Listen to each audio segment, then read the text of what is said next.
세상의 모든 비밀은 기록될 때 비로소 존재의 가치를 얻습니다. 안녕하세요, 기록관입니다. 우리는 지난 9번의 여정을 통해 역사의 이면과 숨겨진 진실들을 탐구해 왔습니다. 히틀러의 지하 벙커에서 발견된 정체불명의 상자부터 아인슈타인이 죽기 전 칠판에 남기고 지운 우주의 마지막 공식까지, 심해 3000m 아래에서 건져 올린 기록장치 속 마지막 비명과 한반도 어딘가에 묻혀있다는 야마시타 골드의 행방까지, 그리고 바로 직전 에피소드에서 우리는 2000년간 자취를 감춘 인류 최대의 수수께끼 성교에 대해 이야기했습니다. 누군가에게는 그저 스쳐 지나가는 이야기였겠지만 이 노트를 펼쳐본 당신에게는 세상을 보는 새로운 눈이 생겼으리라 믿습니다. 오늘은 그 첫 번째 시즌의 마침표를 찍는 날입니다. 동시에 아직 우리 인류가 풀지 못한 가장 거대한 숙제에 대해 이야기하려 합니다. 바로 아직 발견되지 않은 인류의 5대 보물입니다. 이 보물들은 단순히 금과 은으로 치환되는 물질이 아닙니다. 그것은 인류 역사의 잃어버린 조각이자 우리가 왜 기록하고 또 기록해야 하는지를 증명하는 살아있는 증거입니다. 여러분은 혹시 생각해 본 적 있으신가요?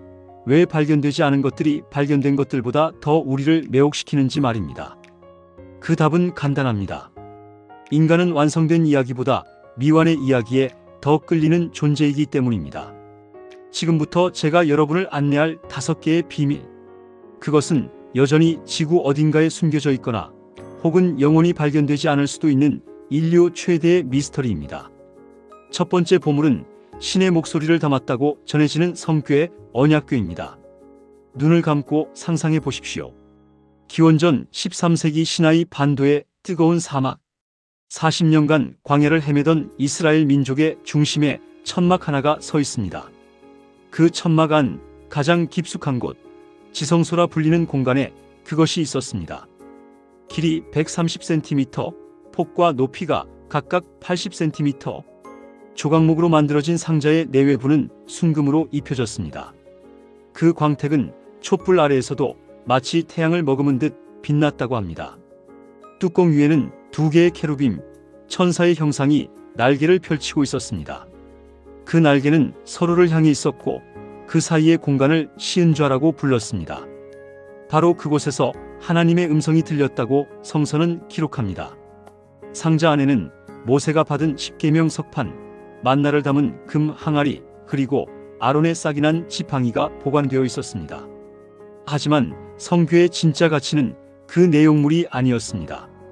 그것은 신과 인간이 맺은 계약의 증표였습니다. 구약 성서는 성교의 힘에 대해 경외심 가득한 기록들을 남겼습니다. 여리고 성의 견고한 성벽이 무너진 것도, 요단강의 물이 2갈래로 갈라진 것도, 블레셋의 다곤 신상이 스스로 무너진 것도 모두 성교 때문이었다고 전합니다. 함부로 성교를 만진 우사는 그 자리에서 죽었고 성교를 약탈한 블레셋 신들은 온갖 재앙을 겪었다고 합니다. 기원전 10세기 솔로몬 왕은 예루살렘에 장엄한 성전을 건축했습니다. 그리고 성교를 그 성전의 지성소에 안치했습니다. 7년에 걸쳐 지어진 이 성전은 당시 세계에서 가장 아름다운 건축물이었습니다. 하지만 기원전 586년 운명의 날이 왔습니다. 바빌론의 느부갓네살 왕이 예루살렘을 포위했고 성전은 불길에 휩싸였습니다. 역대하 36장은 그날의 참상을 이렇게 기록합니다. 성전의 모든 기물과 보화를 약탈해 갔다.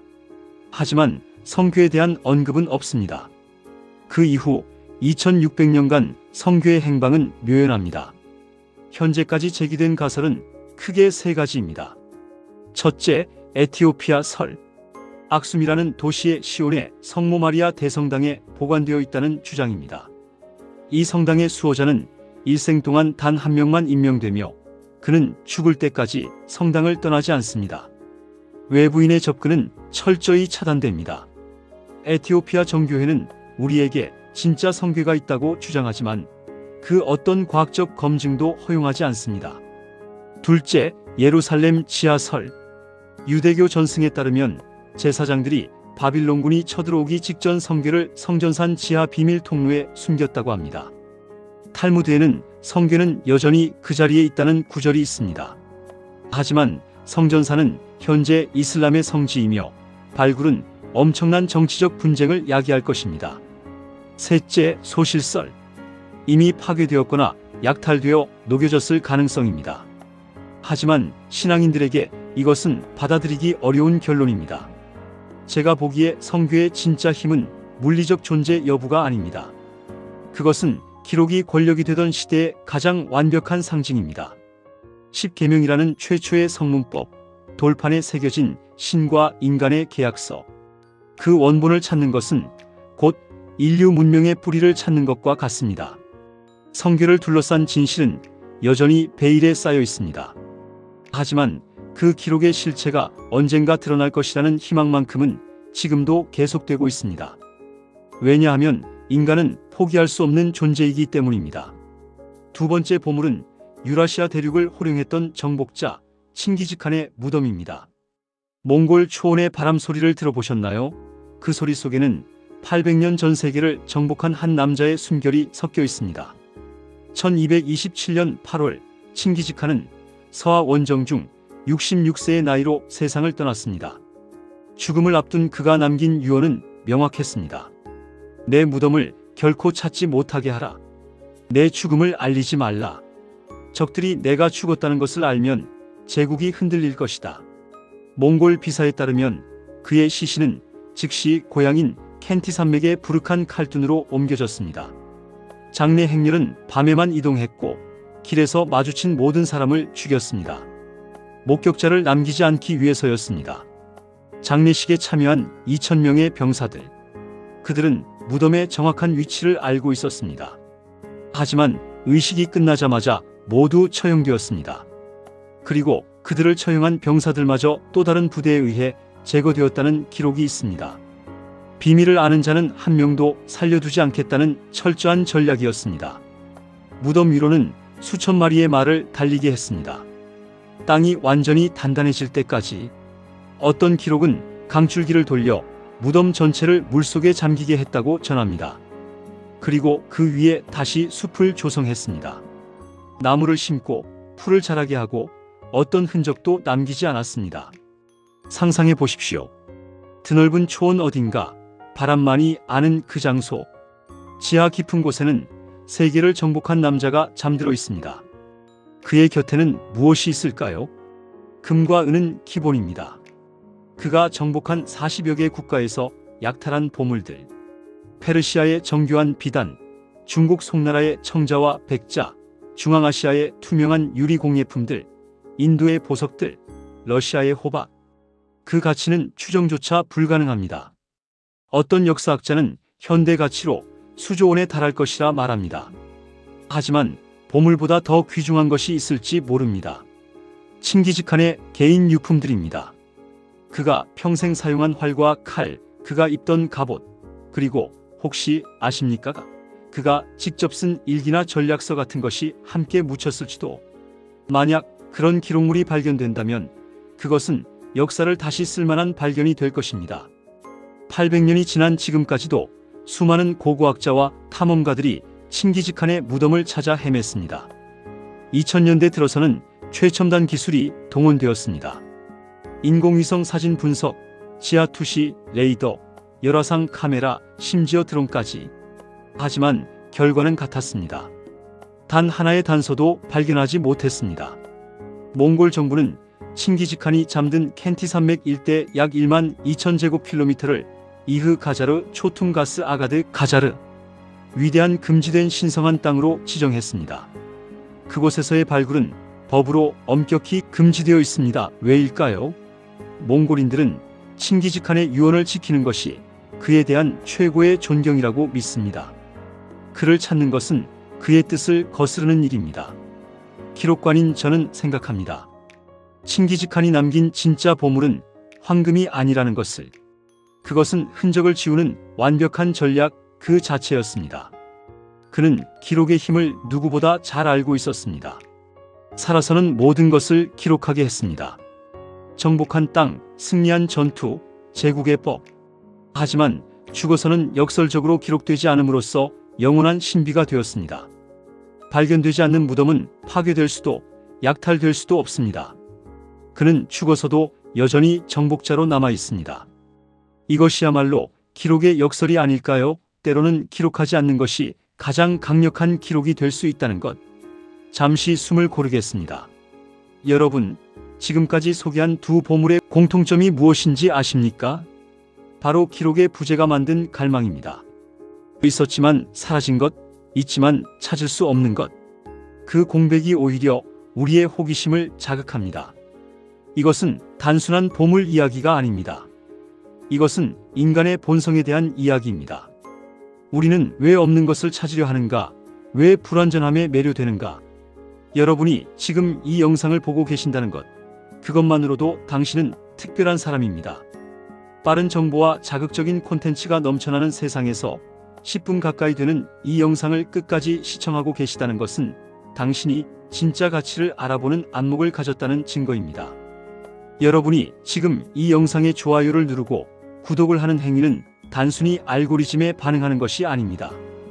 그것은 잊혀가는 진실을 붙잡고 기록관의 서고에 당신의 자리를 마련하는 일입니다. 제 서고에는 아직 공개되지 않은 수많은 비밀 노트가 준비되어 있습니다. 그것을 가장 먼저 펼쳐보고 싶다면 지금 구독 버튼을 눌러 저와 함께 해주십시오. 당신의 클릭 한 번, 그것은 작은 행위처럼 보이지만 이 기록의 역사를 이어가는 힘이 됩니다. 그리고 그것은 결코 작은 일이 아닙니다. 이 역사는 항상 소수의 관심 있는 사람들에 의해 보존되어 왔습니다.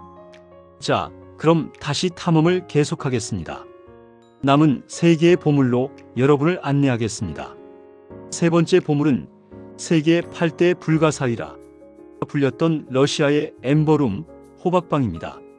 촛불을 켜고 그 방에 들어서는 순간을 상상해 보십시오. 벽 전체가 살아있는 듯 숨을 쉽니다. 황금빛, 호박빛, 붉은 빛이 촛불에 반사되며 춤을 춥니다. 6톤이 넘는 호박 조각들이 정교하게 맞물려 있고 그 사이사이에는 금박이 입혀진 조각들이 박혀 있습니다. 1701년 프로이센의 프리드리히 1세가 건축가 안드레아스 슐리터에게 내린 명령은 단순했습니다. 세상에서 가장 아름다운 방을 만들어라. 그 결과물이 바로 엠버룸이었습니다. 제작에는 10년이 걸렸습니다. 발트의 연안에서 채취한 최상급 호박만을 사용했습니다.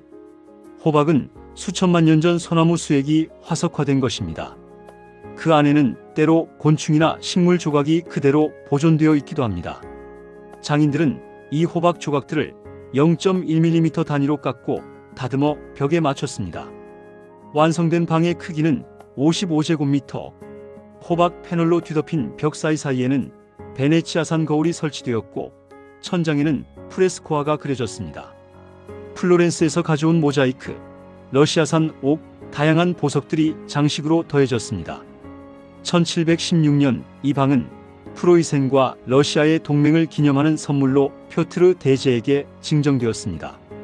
당시 이 선물의 가치는 프리기탐 55척과 맞먹었다고 합니다. 상트페테르부르크 근처 예카테리나 궁전으로 옮겨진 엠버룸은 러시아 황실의 자랑이 되었습니다. 황제는 이곳에서 중요한 회의를 했고 귀족들은 이 방에 초대되는 것을 최고의 영예로 여겼습니다. 방문객들의 기록이 남아 있습니다. 촛불 아래에서 빛나는 호박의 황금빛은 마치 태양을 가둬놓은 듯했다. 벽이 살아 숨쉬는 것 같았다. 이 세상의 것이 아닌 아름다움이었다. 하지만 1941년 6월 22일 운명의 날이 왔습니다. 나치 독일이 소련을 침공한 것입니다. 바르바로사 작전의 개시였습니다. 레닌그라드현 상트페테르부르크가 포위되었습니다. 예카테리나 궁전의 직원들은 황급히 엠버룸을 해체하려 했습니다. 하지만 호박은 매우 연약한 물질입니다. 200년이 넘는 세월 동안 접착제가 굳어 조각들이 벽과 일체화되어 있었습니다. 무리하게 떼어내면 부서질 위험이 있었습니다. 결국 그들은 벽지로 엠버룸을 덮어 숨기기로 했습니다. 하지만 독일군의 예술품 약탈 전문가들을 속일 수는 없었습니다. 1941년 10월 나치 친위대가 궁전에 들이닥쳤습니다. 그들은 단 36시간 만에 엠버룸을 완벽하게 해체했습니다. 27개의 상자에 담아 독일 퀘니히스베르크 현재 칼리닝그라드로 옮겼습니다. 1944년까지 엠버룸은 퀘니히스베르크 성에 전시되어 있었습니다. 하지만 그해 8월 영국 공군의 대규모 폭격이 시작되었습니다. 성은 불타기 시작했습니다. 그날 밤 이후 엠버룸은 역사 속으로 사라졌습니다. 80년간 수많은 가설이 제기되었습니다. 폭격으로 완전히 소실되었다는 설, 독일군이 미리 대피시켜 지하 벙커에 숨겼다는 설, 잠수함에 실어 발트해로 옮기던 중 격침되었다는 설, 오스트리아의 호수에 가라앉았다는 설, 2000년대 들어 여러 차례 발굴 시도가 있었습니다. 독일 중부의 은광, 폴란드 지하터널, 체코의 성. 하지만 모두 실패했습니다. 단 하나의 호박 조각도 발견되지 않았습니다. 엠버룸은 인간의 탐욕이 어떻게 기록의 실체를 파괴하는지를 보여주는 가장 아픈 사례입니다. 전쟁은 사람의 목숨뿐 아니라 문명의 증거까지 앗아갑니다. 만들어지는데 10년, 존재한 시간 240년, 사라지는데 걸린 시간 단 하루. 이것이 인류 문명의 비극입니다. 2003년 러시아 정부는 엠버룸을 완벽하게 복원했습니다. 24년의 작업 끝에 재탄생한 엠버룸은 원본과 거의 똑같다고 합니다. 하지만 복원품은 어디까지나 복사본일 뿐입니다. 원본이 가진 300년의 시간, 그 역사의 무게는 결코 재현할 수 없습니다. 우리는 사라진 엠버룸을 통해 배웁니다. 보존되지 못한 기록이 얼마나 허망한지를, 그리고 지금 우리 곁에 있는 것들을 얼마나 소중히 기록해야 하는지를. 네 번째 보물은 인류가 가장 오랫동안 추적해온 성물, 성배입니다.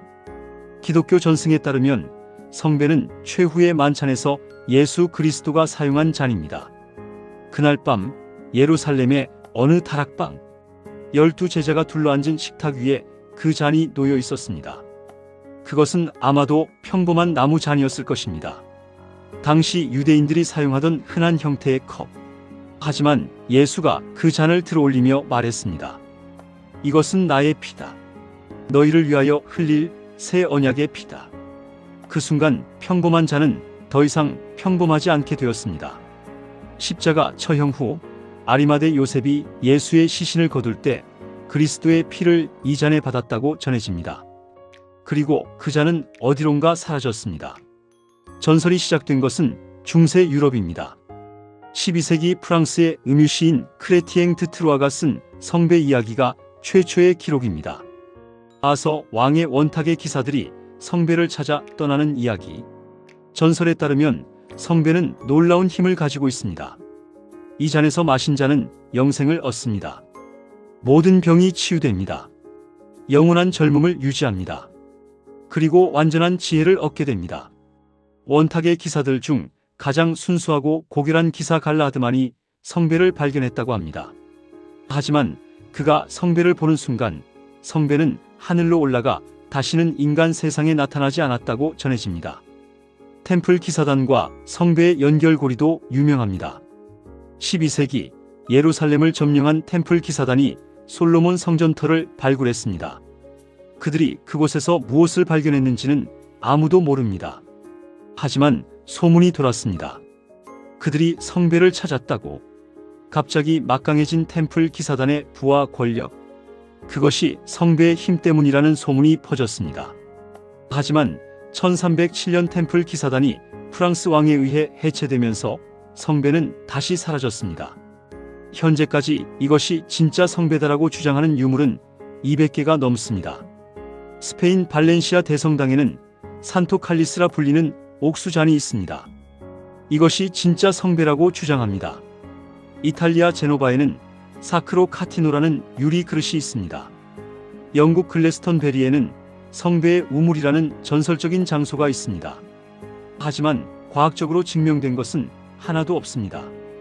댄 브라운의 소설 다빈치 코드는 파격적인 해석을 제시했습니다.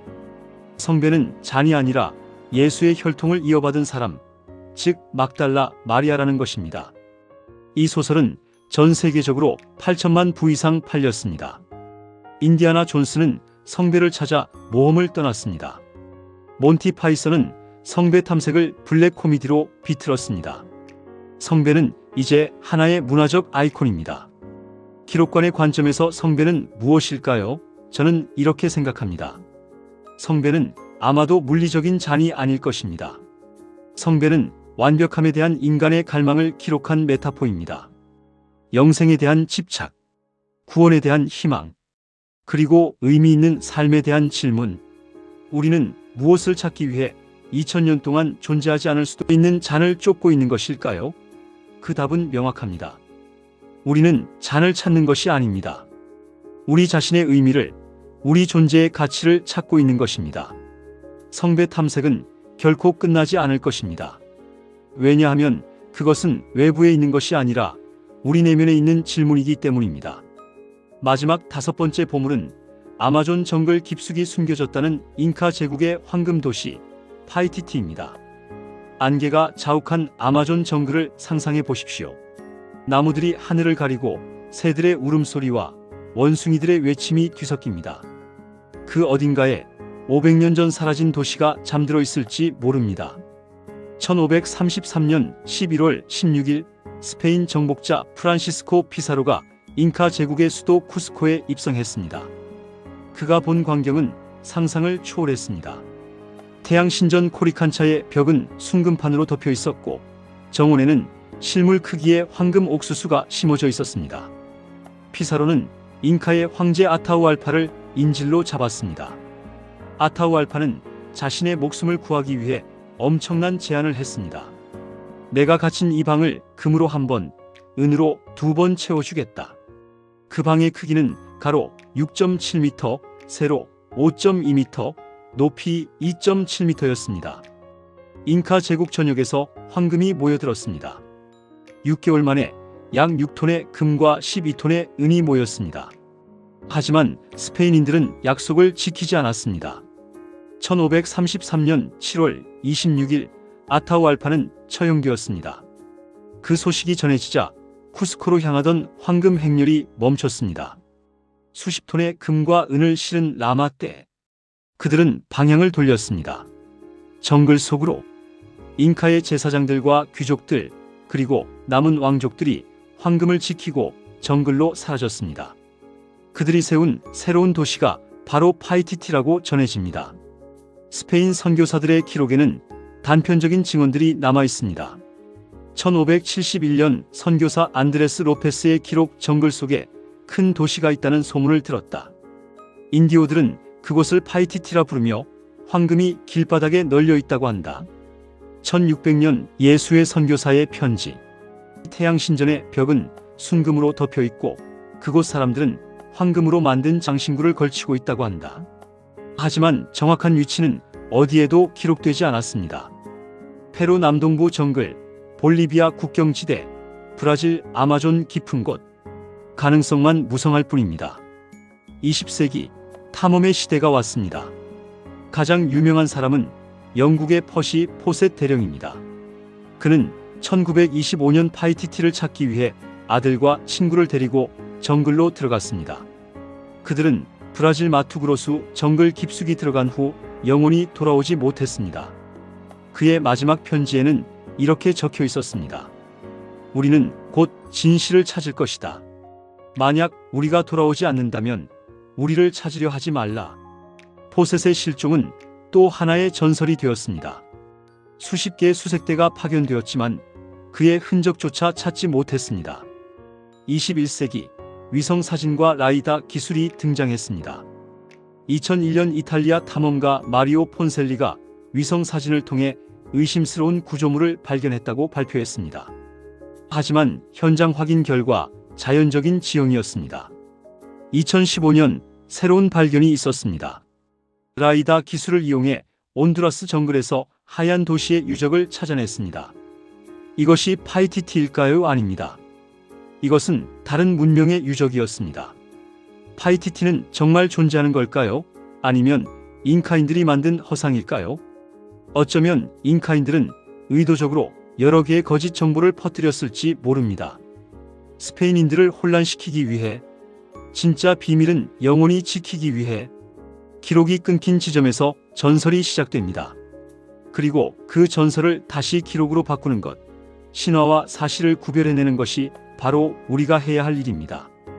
구글 어스로 전 세계를 들여다보는 오늘날에도 지구에는 여전히 비밀이 남아 있습니다. 아마존 정글의 70%는 아직 인간의 발길이 닿지 않은 곳입니다. 그곳 어딘가에 파이티티가 있을지 모릅니다. 그것이 우리에게 희망을 줍니다. 세상에는 아직 발견되지 않은 것들이 있다는 희망. 우리가 모르는 진실이 존재한다는 희망. 인류의 5대 보물, 성괴, 칭기즈칸의 무덤, 엠버룸, 성배, 파이티티. 그것들은 여전히 발견되지 않았습니다. 어쩌면 영원히 발견되지 않을지도 모릅니다. 하지만 기록관의 결론은 명확합니다. 가장 위대한 보물은 발견된 황금이 아니라 그것을 찾아가는 과정에서 남겨진 기록들이다. 우리가 오늘 함께 살펴본 이 보물들, 그것들은 물리적으로 존재하지 않을 수도 있습니다. 이미 파괴되었거나 영원히 찾을 수 없는 곳에 있을 수도 있습니다. 하지만 그것을 찾으려는 인간의 노력, 그 과정에서 축적된 지식, 그것이 우리에게 던지는 질문들. 바로 그것이 진짜 보물입니다. 생각해 보십시오. 성괴를 찾는 과정에서 우리는 고대 문명의 기록 체계를 배웠습니다. 칭기즈칸의 무덤을 추적하며 몽골 역사를 이해했습니다. 엠버룸을 통해 전쟁이 문화유산에 미치는 영향을 깨달았습니다. 성배 탐색으로 중세 유럽의 정신세계를 들여다봤습니다. 파이티티를 좇으며 잉카 문명의 위대함을 알게 되었습니다. 보물은 발견되지 않았지만 우리는 이미 많은 것을 얻었습니다. EP1부터 EP9까지 우리는 함께 여행했습니다. 6.25 전쟁 때 사라진 황금의 행방을 추적했고 타이타닉 침몰의 배후를 파헤쳤습니다. 22조 원짜리 보물의 비밀을 찾았고 히틀러의 지하 벙커에서 발견된 상자 속 내용물을 탐구했습니다. 인류 역사상 가장 비싼 보물의 저주를 알아봤고 아인슈타인이 죽기 전 지운 우주의 마지막 공식을 추적했습니다. 한국 땅 어딘가에 묻혀있다는 야마시타 골드를 찾았고 심해 3000m 아래에서 건져 올린 기록 장치 속 마지막 비명을 들었습니다. 그리고 바로 직전 2000년간 자취를 감춘 성교의 행방을 함께 탐구했습니다. 조회수가 폭발적이지 않아도 괜찮습니다. 바이럴되지 않아도 상관없습니다. 알고리즘이 추천하지 않아도 문제없습니다. 왜냐하면 이 영상을 끝까지 보고 있는 당신이야말로 기록의 가치를 아는 상위 1%의 지적인 탐험가이기 때문입니다. 당신은 15초 쇼츠가 아니라 10분짜리 다큐멘터리를 선택한 사람입니다. 자극적인 썸네일이 아니라 깊이 있는 내용을 원하는 사람입니다. 빠른 정보가 아니라 깊은 통찰을 추구하는 사람입니다. 그것만으로도 충분히 가치 있습니다. 당신은 이미 특별한 사람입니다. 기록관의 비밀노트 시즌 1은 여기서 일단락됩니다. 하지만 이것은 끝이 아닙니다. 잠시 쉬어가는 멈춤일 뿐입니다. 제가 지난 몇 달간 여러분과 함께 걸어온 이 여정은 저에게도 특별했습니다. 구독자 한 분 한 분의 댓글을 읽으며 여러분이 진짜 가치를 알아보는 분들이라는 것을 확신했습니다. 어떤 분은 처음으로 역사가 재미있다고 느꼈다고 말씀하셨습니다. 어떤 분은 손자와 함께 보며 대화를 나눴다고 하셨습니다. 어떤 분은 당신의 목소리가 위로가 된다고 하셨습니다. 그 모든 말들이 저에게는 가장 큰 보물이었습니다. 다음 시즌이 기대되지 않으십니까? 저는 이미 준비를 마쳤습니다. 시즌 2의 테마는 부의 기록입니다. 부는 어떻게 만들어지고 어떻게 유지되며 어떻게 대를 이어 전승될까요? 상위 0.1% 가문들만이 아는 비밀이 있습니다. 그들은 무엇을 기록하고 무엇을 자손에게 물려줄까요? 첫 번째 에피소드는 이것입니다. EP11 상위 0.1% 가문들만 대대로 물려받는 부의 유지 비밀 가독. 록펠러 가문은 6대째 부를 유지하고 있습니다. 로스차일드 가문은 200년 넘게 금융 제국을 지켜왔습니다. 한국의 재벌 가문들도 34대를 거치며 부를 불려왔습니다. 그들의 비밀은 무엇일까요? 단순히 돈을 많이 버는 것일까요? 아닙니다. 그들은 부를 기록하는 법을 알고 있습니다. 가문 헌장, 가훈, 유언장, 신탁 문서, 투자 철학서. 그들이 자손에게 물려주는 것은 돈이 아니라 불을 다루는 지혜의 기록입니다. 다음 시즌에서 그 비밀을 함께 파헤쳐 보겠습니다. 함께 해주신 여러분, 진심으로 감사합니다. 기록하십시오. 당신이 기록하지 않으면 당신의 역사는 존재하지 않았던 것이 됩니다. 당신의 생각, 당신의 감정, 당신이 본 진실, 당신이 살아온 삶, 그것을 기록으로 남기는 순간 그것은 영혼이 됩니다. 성괴가 사라졌어도 그에 대한 기록은 남았습니다. 칭기즈칸의 무덤을 찾지 못해도 그의 업적은 기록되었습니다. 엠버룸이 불타도 그 아름다움은 문서로 전해집니다. 기록은 시간을 이깁니다. 기록은 죽음을 넘어섭니다. 기록은 영혼입니다. 지금까지 기록관이었습니다. 다음 페이지에서 뵙겠습니다. 구독과 좋아요로 시즌2 부의 기록을 함께 해주세요. 여러분의 기록이 역사가 됩니다.